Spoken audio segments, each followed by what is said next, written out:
A car driver leaves Bangalore at 8:30 a.m. and expects to reach a place 300 kilometers from Bangalore at 12:30 a.m. At 10:30, he finds that he has covered only 40% of the distance.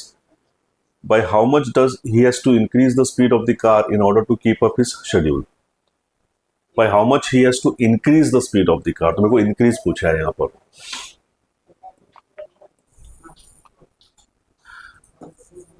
8:30 को निकला है और सोच रहा है कि 12:30 को पहुंच जाएगा. The distance, total distance is 300 kilometers. But he finds at 10:30 मतलब उसने यहाँ से यहाँ 2 घंटे ट्रैवल कर लिया है और उससे 40% ऑफ डिस्टेंस ही कवर किया है. तो 40% of this is 120 kilometres. Now he finds that he has only covered 40% of the distance. भाई अभी उसको स्पीड बढ़ानी पड़ेगी अगर उसको 12:30 को पहुंचना है तो कितने से बढ़ानी पड़ेगी. मतलब अभी जो बैलेंस जो डिस्टेंस है वो 180 किलोमीटर्स है और उसको 2 घंटे में कवर करना पड़ेगा अगर 12:30 बजे पहुंचना है तो स्पीड क्या लेनी पड़ेगी उसको. 180 अपॉन 2 90 किलोमीटर्स पर आवर की स्पीड लेनी पड़ेगी. और पहले चल रहा था क्या स्पीड से, वो 120 2 घंटे में 60 किलोमीटर्स पर आवर की स्पीड से कवर किए होंगे उसने. तो उसको 30 किलोमीटर्स से स्पीड बढ़ानी पड़ेगी. प्रीटी सिंपल सा. Two cars A and B travel from one city to another city at the speed of 60 kilometers per hour and 80 kilometers per hour. If car B takes 2 hours less time than car A for journey, then what is the distance between the two cities? A है और B है. तो car A और car B इनकी speed SA और SB होने दो. सो इसकी स्पीड 60 किलोमीटर्स पर आवर है, इसकी 108 किलोमीटर्स पर आवर है.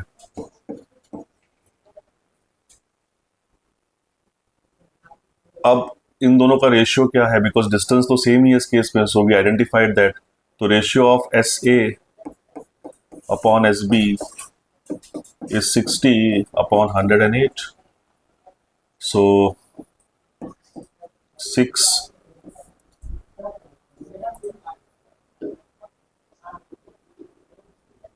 18 5.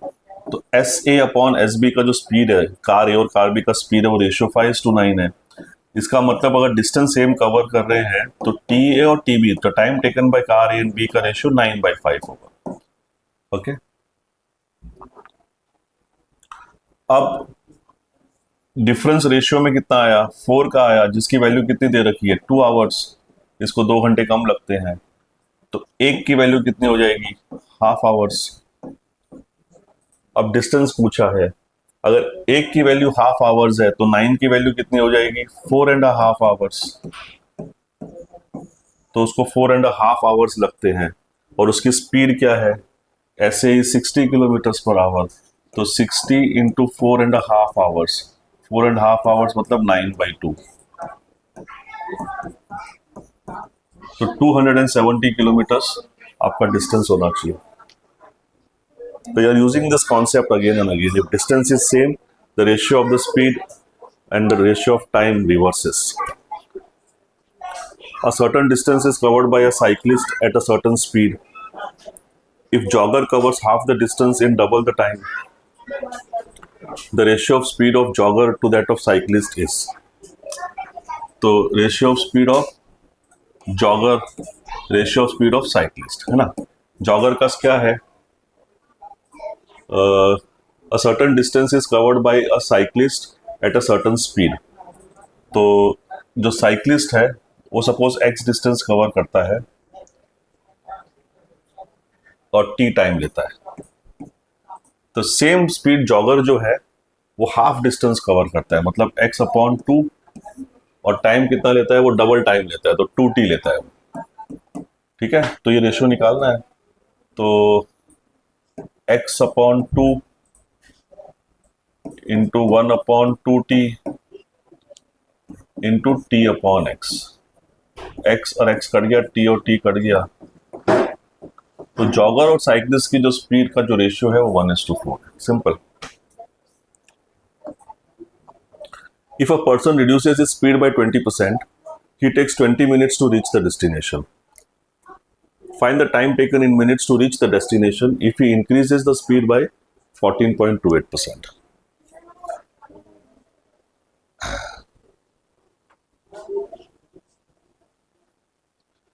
अगर पर्सन ने अपनी जो स्पीड है 20% से रिड्यूस कर दी, विच मीन्स 20% मीन्स 1/5, मतलब अगर S1 was 5, so S2 will be reduced by 1, it will be 4.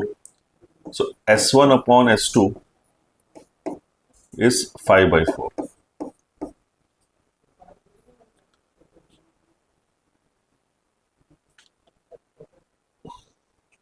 तो T1 upon T2 रेशियो 4/5 हो जाएगा, बिकॉज उस डिस्टेंस तो सेम ही ट्रैवल कर रहा है, only reduce he has reduce the speed. So जो स्पीड का रेशियो था इनिशियल एंड फाइनल, टाइम का जो रेशियो है वो रिवर्स हो जाएगा। अब उसको 5 जो टाइम लग रहा है उसकी वैल्यू 20 मिनट्स दी है, because he takes 20 minutes after reducing the speed, right. तो 4 की वैल्यू कितनी होगी? 16 मिनट्स होगी कि नहीं होगी? So initially he is taking 16 minutes to travel. Now अब क्या दिया हुआ है? अब वो इंक्रीज अगर करता है अपनी स्पीड 14.28% से, विच मीन्स 1/7, विच मीन्स अगर S1 आपका 7 है तो S2 1 से इंक्रीज हो जाएगा तो 8 हो जाएगा। तो S1 अपॉन S2 क्या होगा? 7/8, विच मीन्स जो टाइम का जो रेशियो है T1 अपॉन T2 वो 8/7 हो जाएगा। होगा कि नहीं होगा? लेकिन जो इनिशियल टाइम लेता है वो अपन ने ऑलरेडी यहां से निकाला है। इनिशियल टाइम है 16 मिनट्स, तो यहाँ 8 की वैल्यू मुझे ऑलरेडी पता है 16 मिनट्स, बिकॉज वो पहले सिनेरियो से मिल गया था मुझे। तो 7 की 14 मिनट्स होगी। So how much time it will take in minutes to reach the destination if it increases the speed? 14 minutes. Sometimes now in this type of some people will make a mistake कि 4 की value 16 है तो 1 की value 4 है, तो यहाँ 8 की value 32 लिख देते हैं, वहां पर इश्यू हो जाता है उनको। तो why it is? Because ये जो इनिशियल टाइम मेरे को इस सिनेरियो से मिला है, जस्ट बाई अगर रेशियो चेंज हो गया तो मेरा जो इनिशियल एक्चुअल वैल्यू जो टाइम की वो चेंज तो नहीं होगी ना, बिकॉज स्पीड तो सेम ही है initial.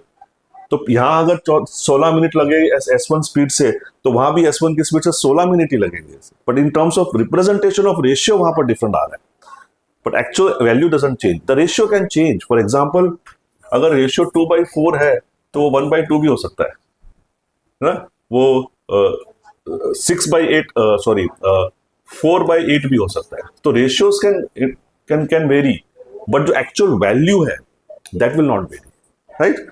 So answer is 14 minutes. I hope you enjoyed my time, distance and speed videos and lectures.